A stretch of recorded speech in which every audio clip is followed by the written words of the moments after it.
बिस्मिल्लाहिर्रहमानिर्रहीम अस्सलाम वालेकुम डियर स्टूडेंट। आज हम डी कॉम पार्ट 1 की जो फाइनेंशियल अकाउंटिंग की बुक है गुल अमीर मलिक साहब की, उसका जो चैप्टर नंबर 9 है फाइनेंशियल स्टेटमेंट, उसकी जो एक्सरसाइज नंबर 11 है, आज हम वो करने जा रहे हैं। तो सबसे पहले मैं एक्सरसाइज नंबर 11 आपको सॉल्व कर देता हूँ, तो उस एक्सप्लेन कर देता हूँ, तो उसके बाद फिर हम सॉल्व करते हैं।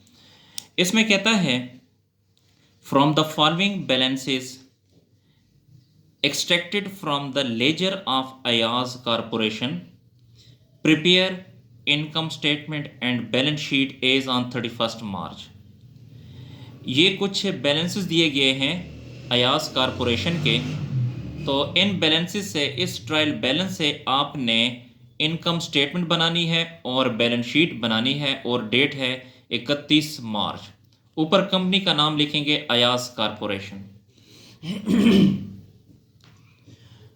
तो ओपनिंग स्टॉक है, इसको आपने कॉस्ट ऑफ गुड्स सोल्ड में लिखना है। डिप्रिसिएशन ये ऑपरेटिव एक्सपेंस है जी। इंश्योरेंस ये भी ऑपरेटिव एक्सपेंस है। कैरिज इनवर्ड जी डियर स्टूडेंट, ये जो कैरिज इनवर्ड है ये डायरेक्ट एक्सपेंस है, इसको परचेज के साथ आपने प्लस करना है। फर्नीचर एसेट है, बैलेंस शीट के एसेट साइड पे लिखेंगे। प्रिंटिंग चार्जेस ये भी ऑपरेटिव एक्सपेंस है। कैरिज आउटवर्ड, कैरिज आउटवर्ड ये भी ऑपरेटिव एक्सपेंस है। अगर होता कैरिज इनवर्ड तो वो डायरेक्ट एक्सपेंस होता है, लेकिन ये कैरिज आउटवर्ड है तो ये ऑपरेटिव एक्सपेंस है। मैन्युफैक्चरिंग एक्सपेंसेस, याद रखिएगा जो भी मैन्युफैक्चरिंग एक्सपेंस होता है वो डायरेक्ट एक्सपेंस होता है, तो आपने इसको परचेजेस के साथ प्लस करना है। प्लांट एंड मशीनरी ये एसेट है, बैलेंस शीट के एसेट साइड पे लिखेंगे। कैश इन हैंड ये भी एसेट है, बैलेंस शीट के एसेट साइड पे लिखेंगे। सैलरीज ये ऑपरेटिव एक्सपेंस है। अकाउंट्स रिसीवेबल ये एसेट है जी। डिस्काउंट डेबिट, देखें अगर डिस्काउंट डेबिट होगा तो ये ऑपरेटिव एक्सपेंस होगा, अगर डिस्काउंट क्रेडिट हो तो वो इनकम होती है, लेकिन ये डिस्काउंट डेबिट है इसलिए ये ऑपरेटिव एक्सपेंस है। बिल्स रिसीवेबल ये एसेट है, बैलेंस शीट के एसेट साइड पे लिखेंगे। वेजेस डायरेक्ट एक्सपेंस है, इसको भी परचेजेस के साथ ऐड करना है, प्लस करना है। रिटर्न इनवर्ड, रिटर्न इनवर्ड कहते हैं सेल्स रिटर्न को, यानी इसको सेल से माइनस करना है। परचेजेस ये तो परचेजेस है, कॉस्ट ऑफ गुड्स सोल्ड में लिखेंगे। पेटी कैश, ये जो पेटी कैश है ये जो है ये आपका एसेट है, बैलेंस शीट के एसेट साइड पे लिखेंगे। रेंट एक्सपेंस, ये जो रेंट एक्सपेंस है ये ऑपरेटिव एक्सपेंस है। सेल्स, सेल्स को भी इनकम स्टेटमेंट में लिखेंगे। कमीशन क्रेडिट, ये कमीशन क्रेडिट जो है ये इनकम है, इसको आपने अदर इनकम में लिखना है। कैपिटल ये लाइबिलिटी है, बैलेंस शीट की लाइबिलिटी साइड पे लिखेंगे। अकाउंट्स पेबल ये भी लाइबिलिटी है, बैलेंस शीट की लाइबिलिटी साइड पे लिखेंगे। बिल्स पेबल ये भी लाइबिलिटी है, बैलेंस शीट की लाइबिलिटी साइड पे लिखेंगे। रिटर्न आउटवर्ड, जो रिटर्न आउटवर्ड है ये परचेज रिटर्न को कहते हैं, परचेज में से माइनस करना है। बैंक ओवरड्राफ्ट, बैंक ओवरड्राफ्ट जो है ये लोन को कहते हैं, ये बैलेंस शीट की लाइबिलिटी साइड पे लिखेंगे, ये लाइबिलिटी है। उसके बाद आखिर में कहता है क्लोजिंग इन्वेंट्री इज वैल्यूड ₹8,3,700। ये जो क्लोजिंग इन्वेंट्री है वो 3,700 है।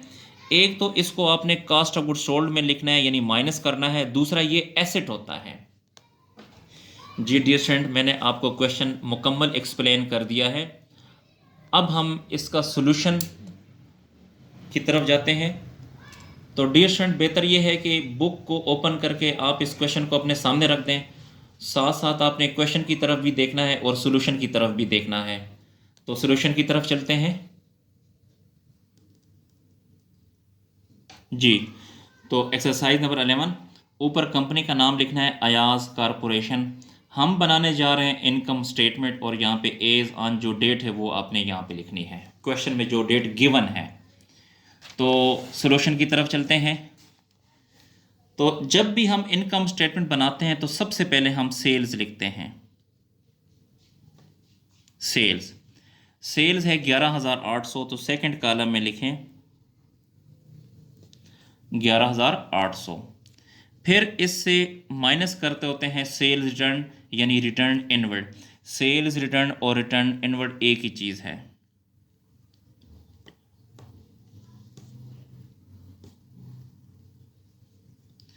रिटर्न इनवर्ड है 1659। 11,800 में से 1659 को अगर आप माइनस करें तो इससे आ जाएगा 10,141।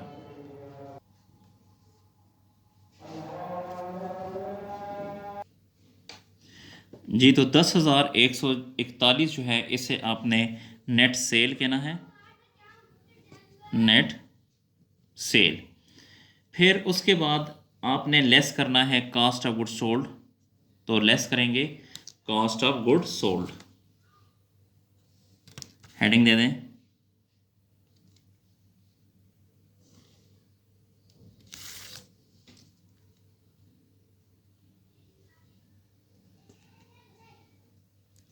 कॉस्ट ऑफ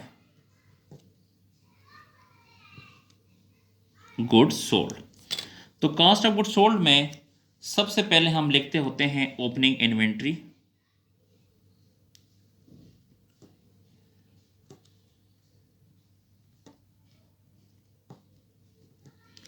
ओपनिंग इन्वेंट्री है हमारे पास 1250, सेकंड कॉलम में लिखते होते हैं। फिर उसके बाद लिखते हैं परचेजेस यानी प्लस परचेजेस। परचेजेस हमारे पास है 8,679।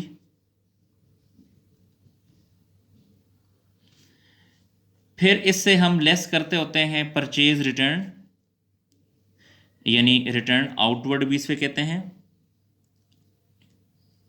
Return outward. रिटर्न आउटवर्ड है 1380। तो 8,679 में से 1380 को अगर आप माइनस करेंगे, सॉरी, ये 8,679 में से 1380 को अगर आप माइनस करेंगे तो आपके पास आ जाएगा 7,299। 7,299, 7299। फिर इसके साथ आपने ऐड करना है जो डायरेक्ट एक्सपेंसेस हैं, कैरिज इनवर्ड।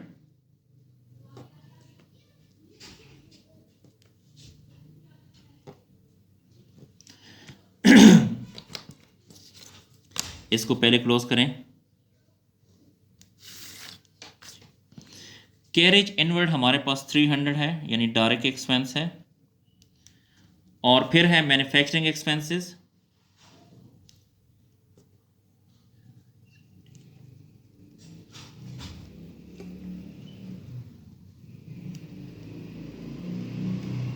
Manufacturing expenses.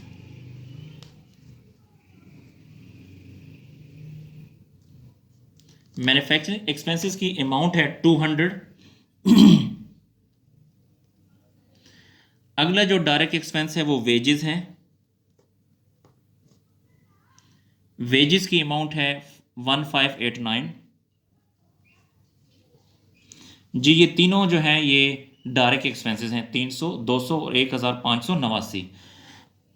इन तीनों को आपने प्लस करना है यानी 300 जमा 200 जमा 1589, तो ये आ जाएगा 2089। 2089, इसको भी आपने क्लोज करना है।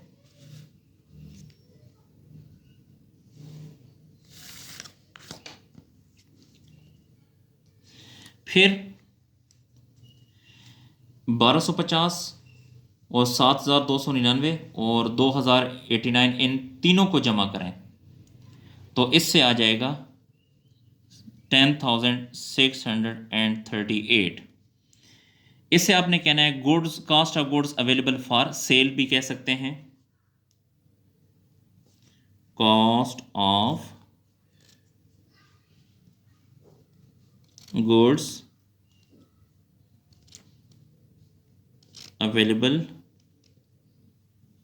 For sale.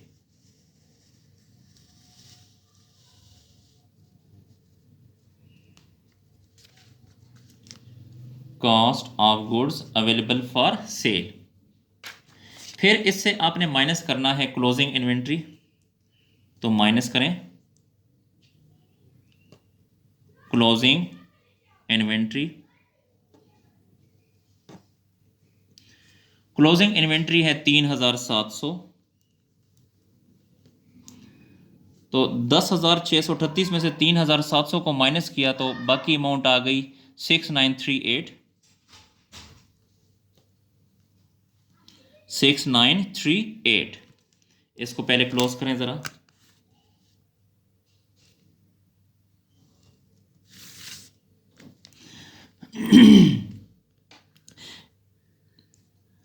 अब आपने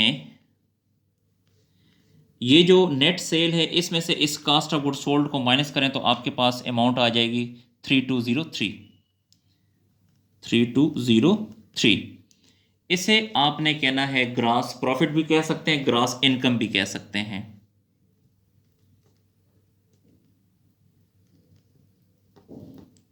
ग्रॉस प्रॉफिट जी। उसके बाद अब हमने ऑपरेटिव एक्सपेंसेस यहां पे लिखने हैं और वो इससे माइनस करने हैं, तो लेस करें ऑपरेटिव एक्सपेंसेस।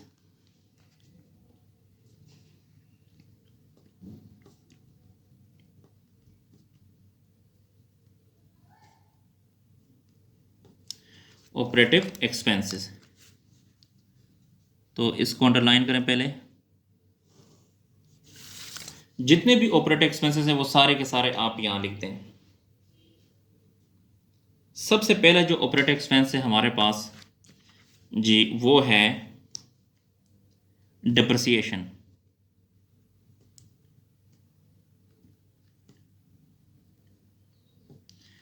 डिप्रिसिएशन हमारे पास है 667।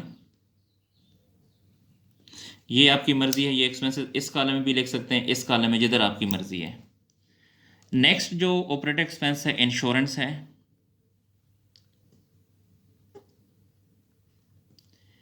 इंश्योरेंस है 380। प्रिंटिंग चार्जेस ये भी ऑपरेटिव एक्सपेंस है।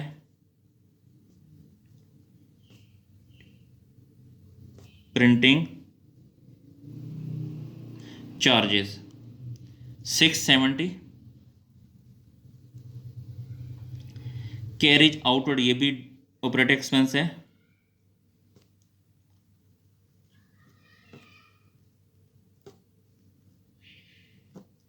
कैरेज आउटवर्ड वो है 180। सैलरीज ये भी ऑपरेटिव एक्सपेंस है।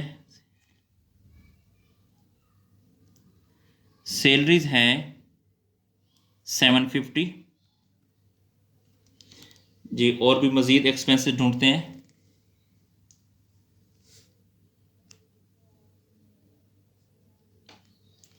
सैलरीज के बाद नेक्स्ट है डिस्काउंट जो कि डेबिट साइड पर है।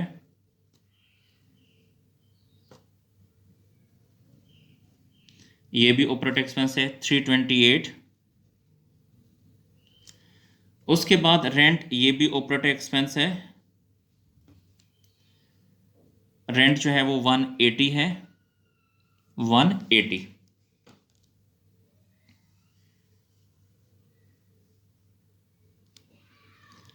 अब ये जितने भी एक्सपेंसेस हैं इनको जमा करना है, यानी 667 जमा 380 जमा 670 जमा 180 जमा 750 जमा 328 और जमा 180।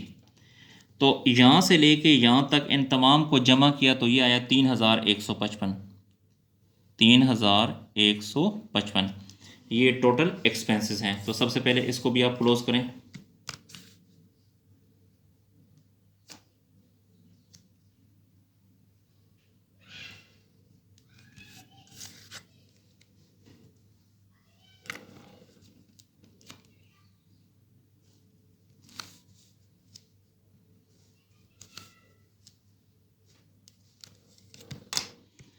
अब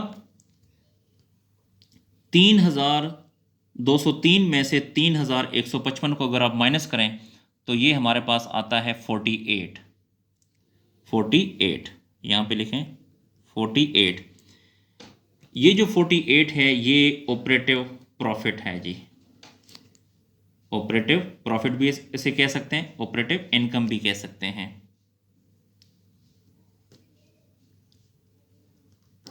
ऑपरेटिव इनकम या ऑपरेटिव प्रॉफिट। फिर इसके अलावा अब आपने प्लस करना है अदर इनकम, तो ऐड करें अदर इनकम, इसको भी हेडिंग दे दें। अदर इनकम जो है हमारे पास एक ही है, कमीशन, जो कि क्रेडिट साइड पर है।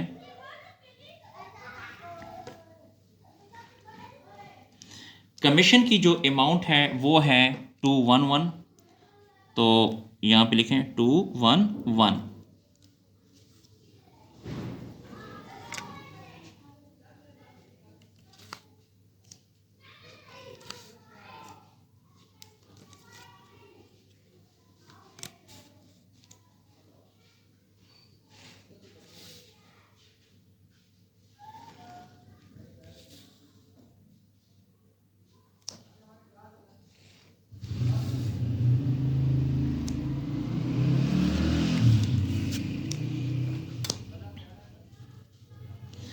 अब 48 प्लस 211, तो ये आ जाएगा 259, 25 और 9, ये आपकी नेट इनकम है, नेट इनकम। जी डियर स्टूडेंट, हमारी जो इनकम स्टेटमेंट है वो कंप्लीट हुई, और अब इसके बाद अब हम बनाने जा रहे हैं बैलेंस शीट। तो बैलेंस शीट की तरफ चलते हैं जी। तो बैलेंस शीट के मुख्तलिफ तरीके हैं बनाने के, तो आप इस तरीके से भी बना सकते हैं, दूसरे तरीके से भी बना सकते हैं। तो सबसे ऊपर आपने नाम लिखना है, अयाज कारपोरेशन कंपनी का नाम, और यहाँ पे बैलेंस शीट, और एज ऑन जो डेट होगी वो आपने यहाँ पे लिखनी है जी। एक दफ़ा दोबारा बता देता हूँ, ऊपर कंपनी का नाम लिखना है अयाज कारपोरेशन, फिर यहाँ पे बैलेंस शीट, और जो डेट होगी वो एज ऑन यहाँ पे लिखनी है डेट, और यहाँ पे एसेट्स लिखने हैं, और यहाँ पे लाइबिलिटीज लिखनी है। तो सबसे पहले हम एसेट्स लिखते हैं। तो एसेट्स में हमारे पास है पेटी कैश, ये भी एसेट है, तो यहाँ पे लिखें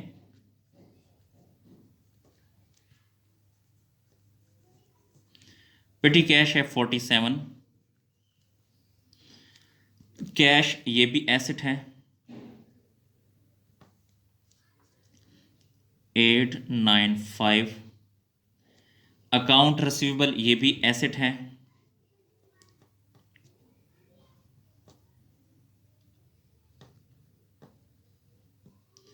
अकाउंट रिसीवेबल है 1905, बिल्स रिसीवेबल ये भी एसेट है, तो यहां पे लिखें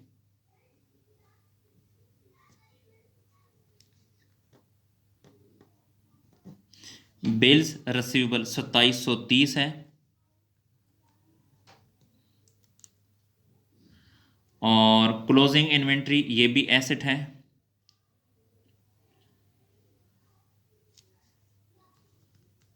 3700,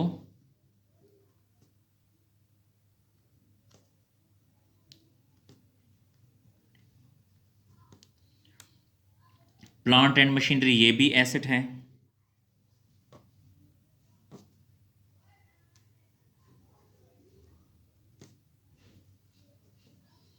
प्लांट एंड मशीनरी है 6230,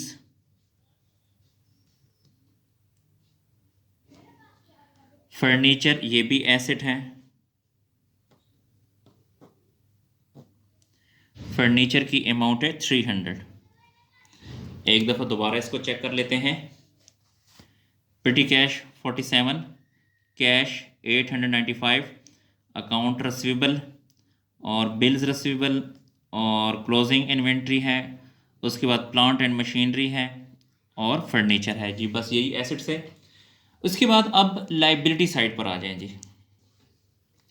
लाइबिलिटी में बैंक ओवरड्राफ्ट ये भी लाइबिलिटी है, बैंक ओवरड्राफ्ट, बैंक ओवरड्राफ्ट है 4000, अकाउंट्स पेबल ये भी लाइबिलिटी है।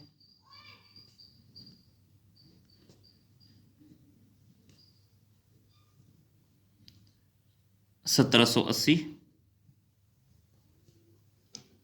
बिल्स पेबल ये भी लाइबिलिटी है।